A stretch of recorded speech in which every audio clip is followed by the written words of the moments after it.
This is my experience exchanging my PlayStation 5 with Sony. Hopefully this video helps you understand the process of returning your PlayStation 5 through Sony. I'll let you know a little bit about my situation. I'll let you know about the resources that I used, the steps I took before reaching out to Sony, the timeframes of sending your PlayStation 5 to Sony, and their turnaround time.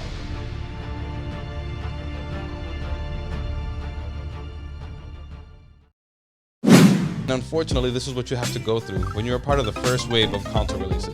Sometimes it's not that easy, but at the same time, you just have to go with it. And hopefully this video helps you feel a little bit better about that process. Because I know for me, it definitely is heartbreaking because, you want to play this great console and, right now we're sitting at least a foot apart. I don't know if it hates me. I love it, but this one is just not for me. We're not a match. I'd rather get a new one if mine is already considered defective. I beat Spider-Man Miles Morales after playing the first 4 hours of the game 5 times.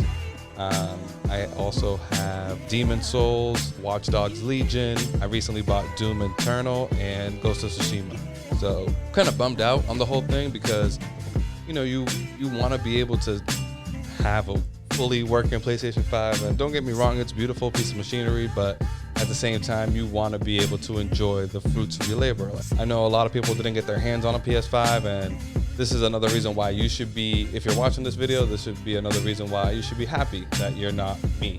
And I feel bad for everyone that is going through this because it's not easy having the next generation console and you can't enjoy it.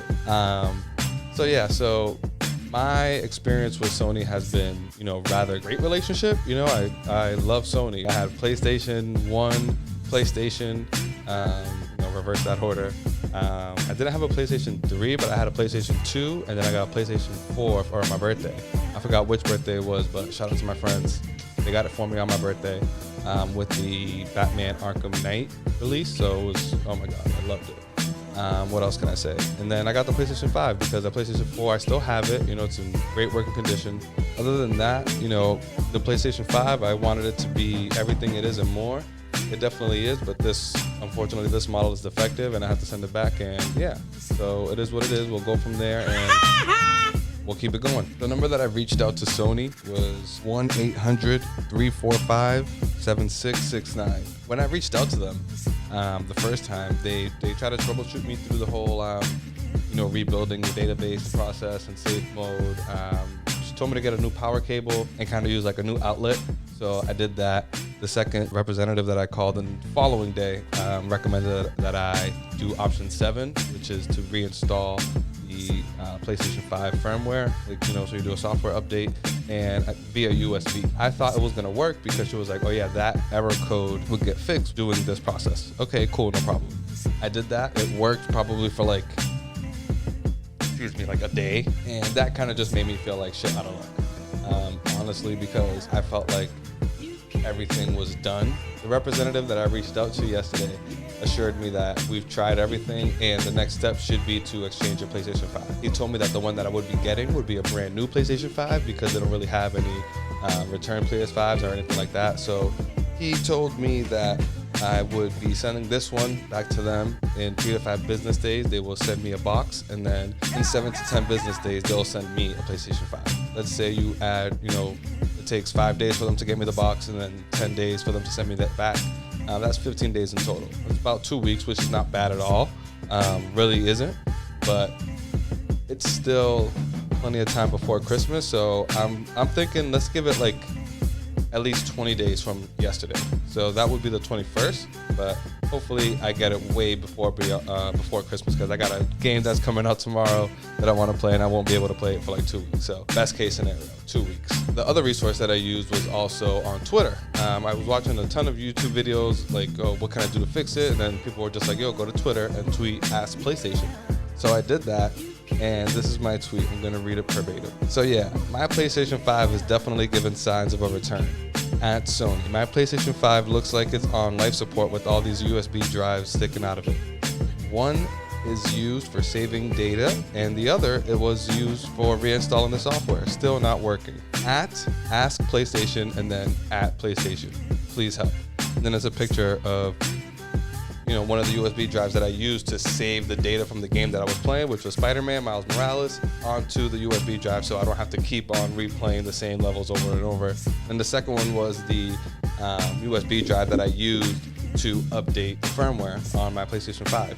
And when I removed that USB, like I turned it off and then I removed it and then I turned the system back on, it gave me the same issue. And then I was like, let me just plug this in to see if it needs to be plugged in while it boots.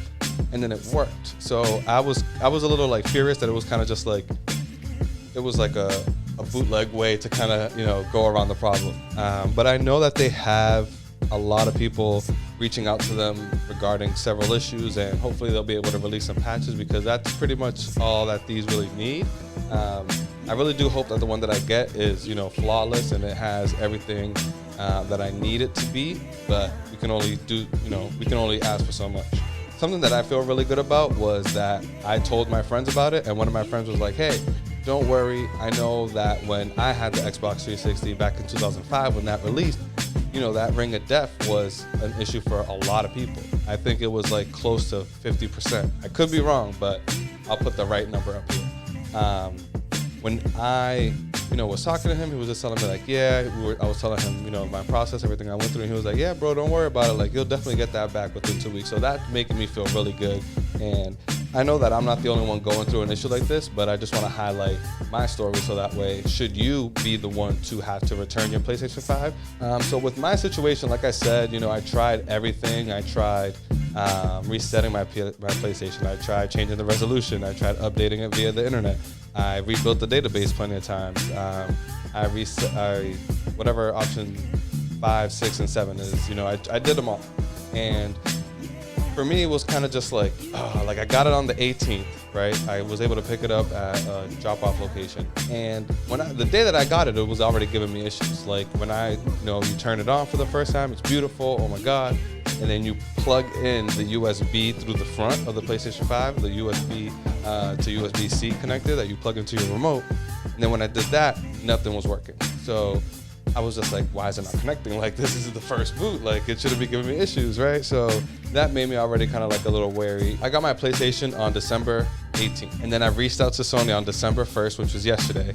And that's how long I had my PlayStation 5. It's very unfortunate that I wasn't able to really enjoy and capture the whole experience with this console, but I'm happy that I'm able to find a resolution, to be honest. This is a great piece of machinery. Like, I love the remotes, and that's the other thing too.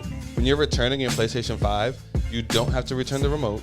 You don't have to return any plugs. It's literally just the system. They're gonna send me a box and some support. If it's not enough, I have plenty of Amazon packages with the extra padding. So I'll definitely stuff that in there, because this thing is like, it's beautiful. You know what I mean? It's my PC. Just the gaming aspects of it, that's what I understand. And this has a lot, this has a lot to offer, and it's a great gaming system for the price that it is. It is the disc version, as you can see here, and it's kind of weighty. I don't know if you guys know, but it's a VCR. It's like, it reminds me of a VCR, video cassette recorder, for anyone, not knowing what that is.